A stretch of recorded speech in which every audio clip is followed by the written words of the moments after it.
പശ്ചിമേഷ്യയിൽ വ്യാപിക്കുന്ന സംഘർഷത്തിന് പിന്നിലെ യഥാർത്ഥ കാരണമെന്താണ്? ഇറാനും പാകിസ്ഥാനും നേർക്കുനേർ വന്നതോടെ പശ്ചിമേഷ്യയിൽ രണ്ട് ദേശീയ സൈന്യങ്ങൾ ഏറ്റുമുട്ടാമെന്ന നില കൈവന്നിരിക്കുകയാണ്. ലോകം ഇനി സാക്ഷ്യം വഹിക്കുന്നത് ഇവർ തമ്മിലുള്ള യുദ്ധത്തിനോ? പരിശോധിക്കാൻ വിശദമായി. നമസ്കാരം, ഞാൻ കുഞ്ചു മുരളി.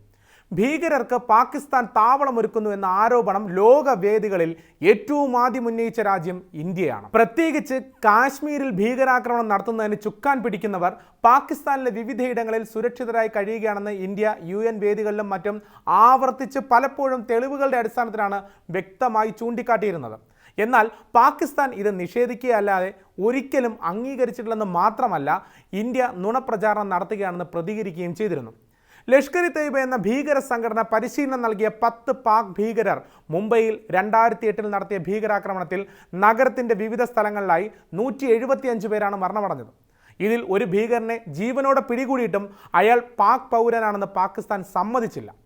ലോകത്തെ ചില വമ്പൻ ശക്തികൾ ഉൾപ്പെടെയുള്ള പല രാജ്യങ്ങളുടെയും പ്രത്യക്ഷവും പരോക്ഷവുമായ പിന്തുണയും പാകിസ്ഥാന് അപ്പോഴൊക്കെ ലഭിച്ചിരുന്നു. എന്നാൽ അമേരിക്കൻ സൈനികർ 2011 പാകിസ്ഥാനിലെ അബോട്ടാബാദിൽ ഒളിവിൽ കഴിഞ്ഞിരുന്ന ഒസാമ ബിൻ ലാദൻ എന്ന ഭീകര നേതാവിനെ വകവരുത്തിയപ്പോൾ ഭീകരർ ഒളിച്ചു കഴിയുന്ന ഇടം പാകിസ്ഥാനാണെന്ന് ആരും പറയാതെ തന്നെ ലോകത്തിന് വ്യക്തമാവുകയായിരുന്നു.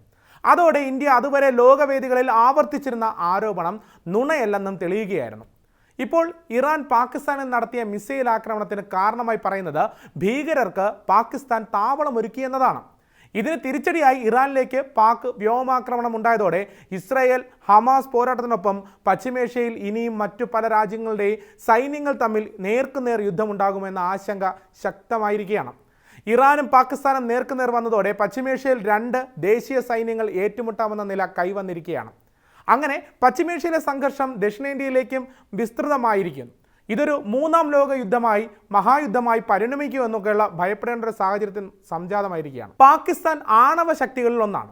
അങ്ങനെയുള്ള ഒരു രാജ്യം അക്രമത്തിന് തുനിയുമ്പോൾ അത് കൂടുതൽ ഗുരുതരമായ പ്രത്യാഘാതങ്ങളിലേക്ക് വഴിതെളിക്കാം.